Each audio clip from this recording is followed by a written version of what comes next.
हाँ जी, good morning. तो after a long time 2-3 दिन बहुत वॉलेटाइल मार्केट रहा और फाइनली कल जाके थोड़ी शांति आई मार्केट में। वो होती है ना, लहरें जो है वो ऐसी ऐसी होती होती, कल शांत हो गई।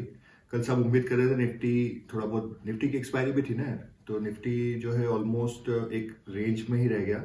एक बेसिक से एक एंट्री दी थी जो बायर्स हैं उनको, बाकी तो सेलर्स का मार्केट ही था। फाइनली थोड़ा सा स्टेबिलिटी आई है मार्केट में। जिन लोगों को लगता है ना कि मार्केट ऊपर नहीं जा रहा, रुक गया है, एक मार्केट के लिए जब भी वो ऊपर जा रहा होता है ना या नीचे जा रहा होता है, तो उसको डायरेक्शन डिसाइड करने का अगर रुक जाता है ना, तो वो सबसे अच्छा होता है। अभी अगर कल ही निफ्टी 25,000 चला जाए, रोज रोज 1,000 1,000 पॉइंट, 500 पॉइंट, तो वो बहुत डरावनी सिचुएशन हो जाएगी मार्केट के लिए। मार्केट को क्या चाहिए, एक जगह जाए, वहां थोड़ा रुके, फिर थोड़ा ऊपर जाए, फिर थोड़ा रुके।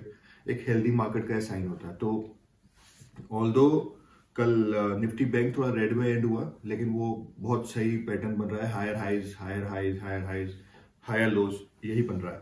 और सेंसेक्स निफ्टी ये बेसिक से मतलब 10-10 20 पॉइंट, 50 पॉइंट ऊपर बंद हुए थे, तो अच्छी बात है। आज हम ना डेट फंड के बारे में भी डिस्कस करने वाले हैं। जनरली हम क्या करते हैं, डेट फंड में इन्वेस्ट कर देते हैं उनके रिटर्न के बेस पे, जो कि हमें बिल्कुल नहीं करना चाहिए। क्या क्या सावधानियां रखनी चाहिए उसमें, क्योंकि डेट फंड या पूरी डिटेल एक बार मैं इसमें बता दूंगा, ताकि आपको कोई डेट फंड का वीडियो देखना नहीं पड़ेगा।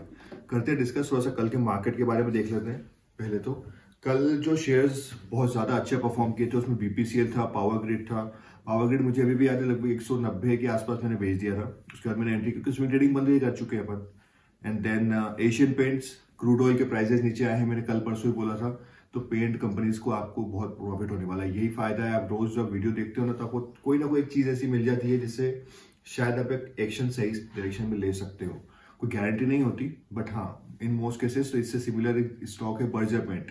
वो भी ऑलमोस्ट 4-5% बढ़ गया है जब से हमने बोलना चालू किया उसके बारे में। उसको भी देखा जा सकता है।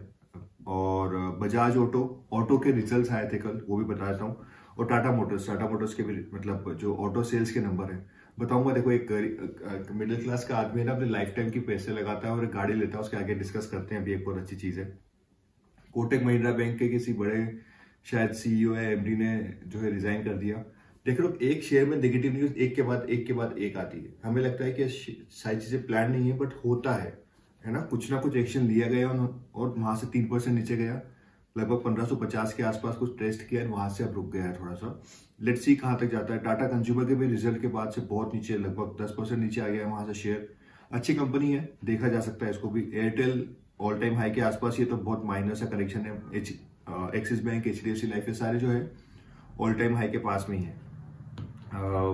उसके अलावा जो ऑटो सेल्स के नंबर में बता रहा था ना, कि हम जो है पूरे साल जीवन में एक गाड़ी लेने में हमारी जान सूख जाती है मिडिल क्लास आदमी को। यहाँ देखो कितनी गाड़ी अभी के देश हमारा कहाँ है। मारुति सुजुकी की सेल जो है 1,68,000 सेल्स है ना गाड़ियां। टाटा मोटर्स की 77,000 गाड़ियां, महिंद्रा की 70,000 गाड़ियां, ये एक महीने की सेल है इंडिया में। अशोक लेलैंड की 14,000 गाड़ियां, हीरो मोटोकॉर्प की 5 लाख गाड़ियां, बजाज ऑटो जो अभी मैंने बताया क्यों बढ़ा था उसका शेयर, 3 लाख गाड़ियां, 17% अप।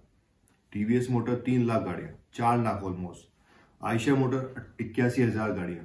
ये बड़ी छोटी सारी गाड़ियां, सोचो कितनी सेल होती है देश में, कितना कंजम्पशन है। इसलिए मैं बोलता हूं कि देश आगे बढ़ना ही है, कोई नहीं रोक सकता ना, इतना कंजम्पशन होता है हमारे यहाँ पे। प्रोडक्शन की जरूरत पड़ेगी ही सही, तो कंपनीज के प्रॉफिट्स बढ़ना ही है। इसलिए लॉन्ग रन में इंडिया हमेशा ही पॉजिटिव ट्रेजेक्ट्री में रहने वाला है। इसके अलावा जो ये स्टॉक्स है, इनके नाम आप देख लेने, नाम बता देता हूँ ताकि अगर कोई आपके पास शेयर है तो इनको देख लेना। इसमें डिविडेंड्स घोषित हुए बहुत सारों में। डाबर में इन सबके रिजल्ट्स भी आए थे। अडानी पोर्ट, फेडरल बैंक भी ऑलमोस्ट 3% ऊपर था कल। इंडिया मार्ट, आरईसी का शेयर तो 8-10% ऊपर था शायद, देखा नहीं एग्जैक्ट, मुझे याद नहीं है। और इन सब शेयर्स में डिविडेंड अनाउंस हुए, तो अगर आपके पास है तो इसको आप देख सकते हो एक बार। डिविडेंड तो पता ही होगा, इसके डिविडेंड के है ना पीछे एक्स डिविडेंड डेट, और जिस दिन डिविडेंड रिलीज होगा उस दिन क्या होगा, ये सारी चीजें जो है अभी चाहिए हो तो बता देना कमेंट्स में। और एक और चीज ये भी मुझे ना आप लोगों से डिस्कस करना थी, कि कोई अगर आपके पास फीडबैक हो कि इसको हम कैसे और बेटर बना सकते हैं। क्योंकि मुझे एट द एंड कोई मतलब फायदा इसमें ये नहीं है कि सुबह सुबह मैं उठ के आपके लिए यहाँ पे आऊँ और 7 बजे वीडियो बनाऊँ, 4 बजे सोने के बाद, जिनको पता है मैं नाइट शिफ्ट करता हूँ। तो मुझे चाहिए इन्वॉल्वमेंट, है ना, ताकि आप लोगों को हेल्प मिल भी रही है या खाली फालतू के वीडियोज में बना रहा हूँ। कुछ भी चेंज चाहिए हो, कुछ भी ऐसी चीज, इसको इंटरेस्टिंग बनाना है, कॉमेडी करना है, एक्शन करना है ना, सैड मूव बना के करना है, क्या करना है, कौन सी इंफॉर्मेशन ऐसी जिससे आपको हेल्प मिल सकती है मार्केट शुरू होने से पहले। यूएस का मार्केट की चाहिए, अमेरिका मतलब सॉरी यूके की चाहिए, रशिया की चाहिए, कहाँ की चाहिए, कौन से प्राइजेस चाहिए, कुछ बैंक निफ्टी और निफ्टी के लेवल चाहिए, कौन से स्टॉक्स में आज ट्रेड कर सकते हैं वो चाहिए, कुछ भी बताओ, सब सर्च करके लाऊंगा ताकि हम लोग साथ में मिलकर ग्रो कर सकें। FIIs ने लगभग 1000 करोड़ रुपए के शेयर्स जो है वो मतलब क्वांटिटी सेल की है, और DIA ने 1300 करोड़, तो नेट 300-400 करोड़ का ही जो है। कल इसलिए मैंने बोला ना मार्केट 300-400, क्योंकि कोई ज्यादा बड़ा मूवमेंट ही था ना, तो उन्होंने ज्यादा बेचा ना हमने ज्यादा खरीदा, नेट 0 पे थी गाड़ी। गोल्ड वही चल रहा है $2300 के आसपास, क्रूड ऑयल भी 83-84 के आसपास ही ट्रेड कर रहा है। कल यूएस मार्केट जो है ना बहुत ज्यादा खतरनाक मूवमेंट आया था उसमें, क्योंकि परसों पावेल की मीटिंग थी, मतलब फेड की मीटिंग थी। पावेल ने एक स्पीच दी कि हम यहाँ से रेट हाइक नहीं होंगे, है ना। तो इस वजह से क्या है कि एक पॉजिटिव सेंटीमेंट है मार्केट में, क्या चलो कम से कम रेट कम नहीं हो रहे, बढ़ तो नहीं रहे। इस वजह से कल जो है यूएस मार्केट ने अच्छा रिएक्ट किया। बिटकॉइन लगभग वही 58-60 हजार के आसपास ही घूम रहा है। गिफ्ट निफ्टी भी अभी ग्रीन में ही है, 100 पॉइंट्स। तो यही एक चैलेंज आएगा अभी, पता है, जो ओवरनाइट ट्रेडर्स है ना उनको, कि गैप अप ओपनिंग हो जाएगी, दिन भर मार्केट में घूमता रहेगा। एक एग्जांपल पैटर्न बता रहा हूँ, ऐसा हो रहा है, ताकि वो आप रैली भी कैच ना कर पाओ। पैटर्न तो ऊपर का था ही से, रैली कैच नहीं कर पाए आप, और एट द सेम टाइम आप क्या मतलब मार्केट भी अप अप अप जाते जा रहा है। ड्यूरिंग द डे मार्केट में मूवमेंट्स अभी थोड़े कम आ रहे हैं। इलेक्शन तक बहुत वॉलेटाइल रहने वाला है, बहुत अपॉर्चुनिटी मिलेगी। टाइम टू टाइम आप शेयर्स देखते रहना, टेलीग्राम पे मैं डाल रहा हूँ। और कोई आपका अगर कोई ऐसा ग्रुप हो जहाँ पे आप सारी चीजें डिस्कस करते हो, तो वहाँ पे भी आप इस वीडियो को शेयर कर सकते हो। अगर आप कुछ भी इंफॉर्मेटिव लग रहा है, और कुछ अगेन मैंने कहा सजेशन हो तो बताना। तो आज का हमारा पॉइंट जो था डेट फंड। डेट फंड सबसे पहले समझते हैं डेट फंड होते क्या है। डेट फंड है, डेट मतलब होता है उधार, है ना। तो कंपनीज जो होती है, उन कंपनीज को क्या चाहिए होता है, उधार। छोटे टाइम के लिए भी चाहिए हो सकता है, 3 महीने के लिए, 3 दिन के लिए, क्योंकि मैंने कोई प्रोडक्ट बेचा, मुझे अपने जो मान लो क्यों चाहिए कंपनी को लोन, किसी को पे करना है, यहां से 4 दिन बाद आएगा तो 4 दिन के लिए वो लोन ले लेते हैं। उसके बदले में क्या करते हैं, एक बॉन्ड साइन करवा देते हैं, ठीक है। अब जितने ज्यादा दिन की रिस्क है, अगर कंपनी बोल रही है कि यार मुझे 6 महीने के लिए लोन चाहिए, कोई बोल रहा है 6 साल के लिए लोन चाहिए, कोई बोल रहा है 10 साल के लिए लोन चाहिए, और कोई बोल रहा है मुझे खाली कल तक के लिए लोन चाहिए, है ना। तो उस बेस पे आपकी रिस्क डिसाइड होती है। क्योंकि आपको अगर कल रात को ही बोल रहा है तो कंपनी की पहले हिस्ट्री देख लेते हैं। अच्छा, कंपनी पैसे टाइम पे देती है, लेकिन अच्छे पैसे टाइम पे देने वाली कंपनी भी 6 साल बाद डिफॉल्ट कर सकती है ना। तो सबसे पहले डेट फंड में आपको देखना है सिक्योरिटी, क्योंकि ऐसा नहीं होगा कि यार आप डेट फंड में आपने रिटर्न देखे 10, 11%, 12%। 12% अगर आपको देके कोई बॉन्ड दे रहा है तो उसके पीछे कोई रीजन होगा, है ना, कि आपको कोई 12% दे रहा है लोन अमाउंट डेट फंड पे, तो इसलिए आपको रिस्क देखनी पड़ेगी कि कितनी ज्यादा रिस्क ले रहे हो। वो कंपनी हो सकती है डिफॉल्ट कर रही हो तो आपका पूरा पैसा डूब जाए। हम जनरली क्या करते हैं, एक छोटा सा मैथमेटिकल वो मतलब कैलकुलेशन करके देखो। मान लेते हैं आपने 7% पे एक जो है डेट फंड आपको रिटर्न देता है, ठीक है, थोड़ा सेफ एंड सिक्योर है, थोड़ा सा मतलब शॉर्ट टर्म है, 3, 4, 6 महीने वाला उसका होल्डिंग पीरियड है, उसकी जो भी जहाँ पे वो लोन देता है। लेकिन आपने उसमें इन्वेस्ट ना करके एक ऐसे फंड में लगाया जो आपको 11% रिटर्न देता है, ऐसा मान लेते हैं 11% साल का। अब आपने रिस्क ली है 4% के लिए 100% कैपिटल की, कैपिटल डूब भी सकता है वहां पे, तो वो आपके पूरे पैसे 4% को आप 100 से मतलब डिवाइड करोगे तो लगभग 25 साल। तो आपने 25 साल तक भी अगर आपको रिटर्न देता रहेगा, और मान लो 22वें साल में भी उसने डिफॉल्ट किया, तो नेट आप लॉस में निकलोगे। मतलब पूरी कैपिटल तो डूबता नहीं है जनरली, क्योंकि वो रिस्की में भी डालते हैं तो उनके पैसे कहीं ना कहीं से तो वापस आ जाते हैं। बट आप कॉन्टेक्स्ट समझने की कोशिश करो।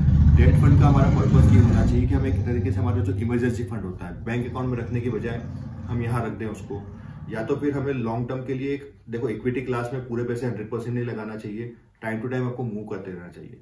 तो वो डाइवर्सिफिकेशन के लिए भी आप यूज कर सकते हो। तो डेट फंड चूज कैसे करना है आपको, सबसे पहले सिक्योरिटी देखनी है और आपका जो होल्डिंग पीरियड है। अगर आपको 3 दिन के लिए करना है और आप जाके लॉन्ग टर्म वाले में लगा रहे हो, तो वो बंदा आपको जो है 3 दिन के लिए पैसे नहीं लगा रहा है। वो जो डेट फंड है, जो उसका मैनेजर है, फंड मैनेजर, वो लॉन्ग टर्म वाली कंपनीज को उधार दे रहा है, और आप 3 दिन के लिए लगाओगे तो आपको प्रॉफिट कैसे होगा। इसलिए आपको वो शॉर्ट टर्म वाले में लगाना पड़ेगा, जहां से 4, 5, 6% सेविंग अकाउंट से 1-2% ज्यादा मिल जाता है, उसमें कर सकते हो। ओवरनाइट फंड्स होते हैं, लिक्विड फंड्स होते हैं। लिक्विड फंड्स ऐसे होते हैं आपने लगाया कभी भी निकाल सकते हो उस पैसे को, लगभग 50,000 रुपए तक, ठीक है। ओवरनाइट आपको हाथों हाथ मिल जाएगा, मतलब उनके फंड हाउस की साइट पे जाना है, 50,000 तक आप निकाल सकते हो। इसलिए आप कोशिश करो डेट फंड में अगर पैसे लगा रहे हो, पहली बात तो आप उसको एफडी जैसा ही ट्रीट करो, एफडी से 1-8% ज्यादा ही रिटर्न लाने की कोशिश करो। ये कोशिश मत करो कि यार डेट फंड से 10-12% बनाऊंगा, बहुत ज्यादा रिस्क लेना पड़ेगी। और उसके बाद जो है एट द एंड हो सकता है कभी कोई गलत डेट फंड चूज कर लिया और बाद में लॉस हो गया, ठीक है। तो डेट फंड के बारे में यही था। सबसे पहले आपके ना एक सेक्शन जो भी है मतलब एफडी में रखने के बजाय डेट फंड में रखो, और थोड़े टाइम तक उसको एक अपॉर्चुनिटी फंड का मैंने वीडियो बनाया था इंस्टाग्राम पे, अगर आप लोगों ने देखा हो तो अपॉर्चुनिटी फंड आप डेट फंड के थ्रू क्रिएट कर सकते हो, और वहां से आपको थोड़ा थोड़ा थोड़ा थोड़ा थोड़ा रिटर्न 5-7%, 7-8% भी साल का आ गया तो बहुत अच्छा है। ठीक है, 7-8% के आसपास, जितना इन्फ्लेशन है उतने तक अगर रिटर्न आ गया तो बहुत अच्छा है। डेट फंड से हमें उतनी ही उम्मीद है, हमें ज्यादा उम्मीद नहीं रखनी चाहिए उससे। ज्यादा उम्मीद हम रखेंगे इक्विटी मार्केट से, जो कि हमारी जान है। तो यही था डेट फंड के बारे में। और कोई क्वेरी हो स्पेसिफिक आपकी डेट फंड को लेके तो कमेंट्स करो, उसको डिस्कस करते हैं। मैं है ना नॉर्मल लेमन लैंग्वेज में समझाने की कोशिश कर रहा हूँ, ये नहीं कि यार डेट फंड में AAA रेटिंग वाले देखना चाहिए। AAA रेटिंग आपको दिख जाएगा, सेफ्टी देखोगे तो वहां पे जाके आपको रेटिंग दिख जाएगी, कौन सी कंपनी में लगाता है AAA रेटिंग, ये वो, ये सब बेसिक चीजें हैं जो शायद आप लोगों को पता होगी, बट उसके पीछे का माइंडसेट जो हम ज्यादा रिटर्न चेज करने जाते हैं ना, वो माइंडसेट में यहाँ पे डिस्कस कर रहा हूँ। ठीक है, तो कुछ बात हो, कोई क्वेरी हो तो बताना। अभी 9 बजे हम लाइव आते हैं और 9:20 पे और डिस्कस करते हैं ऑप्शंस में। वहाँ पे स्विंग ट्रेडिंग वगैरह ये सब डिस्कस कर रहा हूँ लोगों के साथ, जो लाइव आते हैं। 10-20 लोग हमेशा रहते हैं लाइव पे, और अच्छा लग रहा है इंटरेक्ट करके आप लोगों से। और शायद हम अब प्रॉफिटेबल होने वाले हैं, एक हफ्ता हमने देख लिया है, इसका भी मैं एक वीडियो डाल दूंगा पूरा शॉर्ट एंड स्वीट कि क्या हुआ है, कैसा हुआ है। और हाँ यार, एक और चीज थी कि कोल इंडिया, सॉरी यार बताना भूल गया, कोल इंडिया के रिजल्ट्स कल आए थे। 5 रुपए पर शेयर का उन्होंने डिविडेंड दिया, लगभग उनका शेयर 400 के आसपास चल रहा है। तो और आज जो कंपनीज के रिजल्ट आने वाले हैं, टाइटन है, ब्रिटानिया है, टाटा टेक्नोलॉजीज जो सबका फेवरेट शेयर बना हुआ है, आरती ड्रग्स, अदानी के शेयर्स के आने वाले हैं, गोदरेज प्रॉपर्टीज, गोदरेज की भी जो फैमिली है उनका स्प्लिट हो गया है किसी एक पर्टिकुलर सेक्शन, मतलब ग्रुप ने खाली जो लिस्टेड कंपनीज है उनको रख लिया है, किसी ने दूसरी कंपनीज को रख लिया, तो गोदरेज में भी स्प्लिट हो गया है। और इसके अलावा कोटक महिंद्रा बैंक के रिजल्ट वीकेंड पे आएंगे 4 तारीख को, यानी कल। महिंद्रा एंड महिंद्रा फाइनेंस के रिजल्ट आने वाले हैं, एवेन्यू सुपरमार्ट यानी डीमार्ट के रिजल्ट आने वाले हैं। तो इन सबको आप देख लेना, अगर आपके ऐसे शेयर है तो एक बार नजर रखना। या तो हो सकता है रिजल्ट आए तो ऊपर जाए, तो आपको अगर एक अच्छा प्राइस मिलता है तो आप एग्जिट, जो भी देखना है आपको है ना, अगर रिजल्ट फंडामेंटल के बेस पे आप ट्रेड करते हो तो वो भी देख सकते हो। ठीक है, कुछ और हो, बहुत सारी चीजें कवर करने की कोशिश करता हूँ, जितना हो पाता है। तो बताना कुछ भी अगर आपको और इसमें इंप्रूवमेंट चाहिए या कुछ अच्छी इन्फॉर्मेशन कोई और चाहिए। ठीक है, किस तरीके से इसको अपन मॉडिफाई कर सकते हैं। ठीक है, ऑल द बेस्ट।